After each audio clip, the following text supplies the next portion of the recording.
Bruce Lee invented MMA. Like, bro, that's the stupidest take on martial arts, or one of the top three most stupid takes that I've ever heard. So you're saying me that before the 20th century, nobody ever had the idea of mixing several arts together? Because that's what they say. They're not saying, yeah, like the modern MMA. They say, like, he was the first to mix the style. No, bro. No. Even before Bruce Lee was even a thing, there was Vale Tudo in Brazil. There were guys fighting with almost no rules in the 20th century on the big screen, even in big arenas, fighting each other, almost no rules. Before that, every century before that, there were specific martial arts for specific goals, and people mixed them.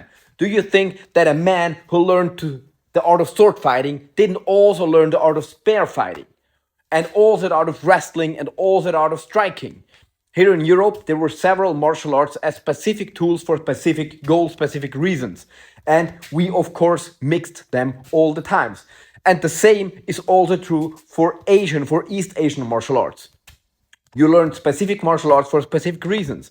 And if you were a professional martial artist, you most likely learned, let's say, Qigong and Tai Chi for your well-being. Then you learned some kind of wrestling, maybe Zhuai Jiao, and you learned some kind of striking, maybe a specific style of Kung Fu, and you learned one or two or three weapons.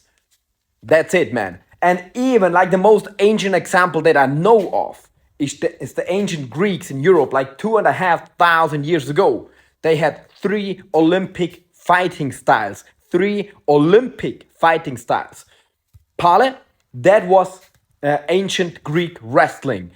Basically, what we today call grappling or BJJ, that's what they have done. It's wrestling, but there was also submissions allowed. Then Pygmy, ancient Greek boxing, which was also with elbow strikes and leg strikes, so it was more like Muay Thai, because clinching was also allowed. And pankration, which means all power, and it was a combination. So it was like early UFC rules. The only things that weren't allowed was inserting your fingers anywhere, eyes or mouth, and biting. And that's it. And they mixed that. And even the famous philosopher Plato, he was an Olympic champion in pankration, because Plato means brought back and is derived from him being a fighter. And even before that, the ancient Egyptians had several styles, and we saw that they mixed them, and we see paintings of it. And even before that, like the first martial arts of all was not giving a flying fuck about if it's striking or grappling or whatever. So the first humans trained something very similar to what we today call MMA, because they didn't bother to separate the arts. And even before that, all animals, they try their best, and even lions practice.